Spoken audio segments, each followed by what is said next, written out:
ये अरे काफ़ी इंटरेस्टिंग चैलेंजेस सॉल्व करने के लिए, और इसमें दो इंपॉर्टेंट हैक्स हैं जो कि नॉर्मल लीड कोड और इंटरव्यू क्वेश्चंस में भी काफ़ी काम आती है। तो लेट्स स्टार्ट ऑन दिस।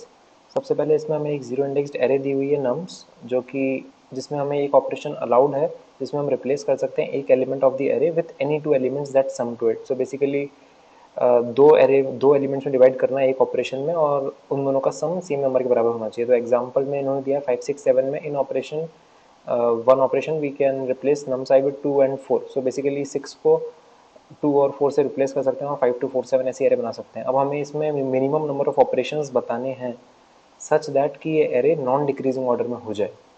तो इसका मतलब अगर कभी भी हमें एक ऐसा एलिमेंट मिलता है जो कि नॉन डिक्रीजिंग ऑर्डर के अपोजिट है या फिर आउट ऑफ द ऑर्डर है, तो हमें उसको ब्रेक करना पड़ेगा और इस ऑपरेशन को यूज़ करना पड़ेगा। तो एग्जांपल्स देख लेते हैं। जैसे 3 9 3 है, तो लास्ट एलिमेंट इसमें 3 ये चलेगा, लेकिन 9 इस 3 से बड़ा है तो इसको हमें 9 को ब्रेक करना पड़ेगा। तो स्ट्रेट फॉरवर्ड दिख रहा है कि 9 को हम 3 3 3 में ब्रेक कर सकते हैं, और उसमें हमें दो ऑपरेशंस लगेंगे। एक ऑपरेशन में हम 6 3 ब्रेक करेंगे और दूसरे ऑपरेशन में इस 6 को भी हम ब्रेक कर देंगे, तो दो ऑपरेशंस लगेंगे और आंसर 2 हो गया। 1 2 3 4 5 ऑलरेडी एक नॉन डिक्रीजिंग ऑर्डर है, तो आंसर इसमें 0 रिटर्न हो गया। तो ये हमारा चैलेंज है, हमें सॉल्व करना है। एक बेसिक इंट्यूशन जो आती है इसको देखकर वो ये क्लियरली आती है कि हम राइट साइड से स्टार्ट करते हैं, राइट साइड से स्टार्ट करते हैं, और अगर करंट एलिमेंट जो हमें देखा है हमने वो राइट हैंड साइड के मिनिमम एलिमेंट से छोटा है तो हम कंटिन्यू कर सकते हैं। जैसे इस केस में 5 हमने स्टार्ट किया, 5 से पहला एलिमेंट 5, फिर हमने 4 से स्टार्ट किया तो हमने देखा 4 इज़ ऑलरेडी लेस देन 5, तो हम आगे बढ़ गए। 3 is already less than 4, 2 is already less than 3, और 1 और 2 से छोटा है, तो इस एरे में हमें आंसर 0 हुआ। लेकिन इस केस में हम देखेंगे तो जब हम 9 पे आएंगे तो हम देखेंगे कि हमारा मिनिमम एलिमेंट हमने अभी तक 3 देखा है, तो हमें 9 को इस तरीके से ब्रेक करना है कि सारे elements less than equals to 3 हो जाए। तो इसका हमें लॉजिक लिखना पड़ेगा। तो एक और इसमें बेसिकली अगर current element is less than equal to element C है तो कंटिन्यू करो, और if not then we need to break the current element in smaller part such that सारे पार्ट्स जो बनेंगे हमारे less than equals to current maximum value. तो ये हमें करना पड़ेगा। इसके एग्जांपल्स हमने यहाँ पे देख लिए 3 9 3 3 3 3। अब एक ऐसा केस भी है जैसे 3 7 6 है, तो ऑप्टिमल इसमें 7 को कई तरीके से डिवाइड कर सकते हैं, लेकिन ऑप्टिमल वे है वो होगा 3 4। हम 7 को 3 4 में डिवाइड करेंगे, क्योंकि अगर हमने 6 1 में डिवाइड किया लेट्स से, तो मिनिमम एलिमेंट 1 हो जाएगा, और अगर मिनिमम एलिमेंट 1 हो गया तो ये जो 3 है इसको भी हमें ब्रेक करना पड़ेगा। जबकि अगर हमने 3 4 हमने अगर ब्रेक किया तो हमें इस 3 को ब्रेक नहीं करना पड़ेगा। तो ये एक काफ़ी ज़्यादा इंपॉर्टेंट ऑब्जर्वेशन है इस चैलेंज को सॉल्व करने के लिए। और ये कहाँ से आती है, वो ये आती है कि while breaking the current element we also have to maximize the minimum number obtain during breaking the elements. तो जब आप ब्रेक कर रहे हो एलिमेंट्स को, तो जो मिनिमम एलिमेंट आता है उसको हमें मैक्सिमाइज करना है। इस केस में जब हम 7 को ब्रेक कर रहे हैं तो जो मिनिमम एलिमेंट आएगा ब्रेक करने के बाद उसको हमें मैक्सिमाइज करना है, और उसका बेस्ट तरीका ये है 3 4 वाला तरीका। और अदर वेज जो है वो है 6 1 और 2 5। तो ये आप देखोगे कि मिनिमम एलिमेंट इसमें 1 आ रहा है, इसमें 2 आ रहा है। तो बेटर है कि हम मिनिमम एलिमेंट 3 रख पाएँ ताकि हमें minimum number of breakdowns करने पड़े गोइंग लेफ्टवर्ड्स। तो ये एक बहुत ही ज़्यादा इंपॉर्टेंट ऑब्जर्वेशन है। तो और इसको इम्प्लीमेंट करने के लिए सबसे पहले हमने एन निकाल लिया जो कि वेक्टर साइज है हमारा, और हमने आंसर स्टोर किया 0। तो लॉन्ग लॉन्ग देख के ये फर्स्ट इंपॉर्टेंट ऑब्जर्वेशन है कि आंसर हमारा लॉन्ग लॉन्ग है, इट्स नॉट नॉर्मल इंट। अगर आपने इंट यूज़ किया तो ओवरफ्लो होगा और रॉन्ग आंसर आएगा।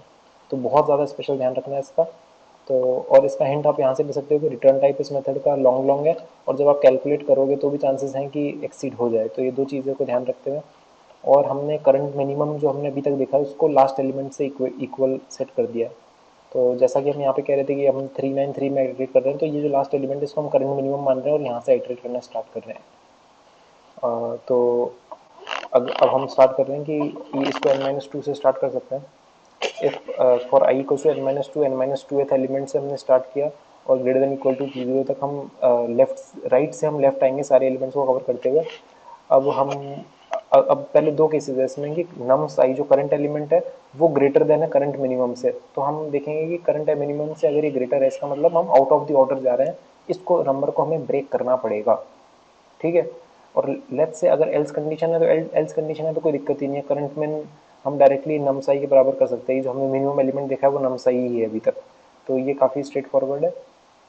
ये जो केस है इसको इम्प्लीमेंट हम करना चाहते हैं, तो सबसे पहले हम कैलकुलेट करेंगे कि कितने स्टेप लगेंगे हमें ब्रेक डाउन करने की। जैसे 9 था, तो हम 9 को कितने पार्ट्स में ब्रेक करें कि सबसे जो छोटा एलिमेंट है वो भी लेस देन इक्वल टू 3 हो जाए, तो उसका आंसर ये होगा कि नम साई यानी 9/3। 9/3 हमने किया, 3 आया, -1 किया, और तो हमारा 2, यानी 9 को हम 2 स्टेप्स में ब्रेक डाउन करेंगे, तब जाके हमारा जो मिनिमम वैल्यू होगा वो लेस देन इक्वल टू 3 हो जाएगा। तो और सिमिलरली अब जितने स्टेप्स हैं उतना और उतना हमने आंसर में प्लस कर दिया। और हमने करंट में इनको अपडेट करने के लिए ये लॉजिक काफ़ी इंपॉर्टेंट है। और यही जो सेकंड और ये एक इंपॉर्टेंट चीज़ ज़रूर ध्यान रखिएगा कि जो सील फंक्शन है वो डबल एक्सपेक्ट करता है, तो आपको इसको डबल में एक्सप्लिसिट टाइप कास्ट करना पड़ेगा। अगर आप टाइप कास्ट नहीं करते तो ये जो नंबर है इसको इंटीजर की जैसे ले लेगा और आपका सील फंक्शन काम नहीं करेगा जैसा आप चाहोगे। तो ये बहुत सेकंड जो इंपॉर्टेंट ऑब्जर्वेशन थी वो यही है कि सील एक डबल एक्सपेक्ट करता है और उसको एक्सप्लिसिट टाइप कास्टिंग चाहिए होती है। अगर आप आपके इंटीजर्स हैं तो आपको उसकी एक्सप्लिसिट टाइप कास्ट करना पड़ेगा। तो अब हम इस लॉजिक में आ जाते हैं कि करंट मिनिमम वैल्यू को कैसे अपडेट करें। तो बेसिकली हमने वो तो फाइंड कर लिया कि कितने स्टेप्स में हम ब्रेक डाउन कर पा रहे हैं, लेकिन ब्रेक डाउन करने के बाद मिनिमम एलिमेंट की वैल्यू क्या रहेगी उसको भी हमें अपडेट करना पड़ेगा। तो when the current number is divided in steps, हमें अपडेट करनी है करंट मिन वैल्यू जो कि अभी तक हमने देखी है। तो जैसा 376 वाले केस में है, तो जब हम 7 को ब्रेक करेंगे तो हमारा स्टेप्स है वो यहाँ से कैलकुलेट करके 1 आ रहा है, यानी इट विल ब्रेक इंटू 3,4। एक स्टेप में हम 3,4 में इसको ब्रेक कर देंगे। तो हम कैलकुलेट करने के लिए हम ये देख सकते हैं कि जब नम साई को हम स्टेप +1 से डिवाइड करेंगे तो हमारे पास मिनिमम नंबर आ जाएगा।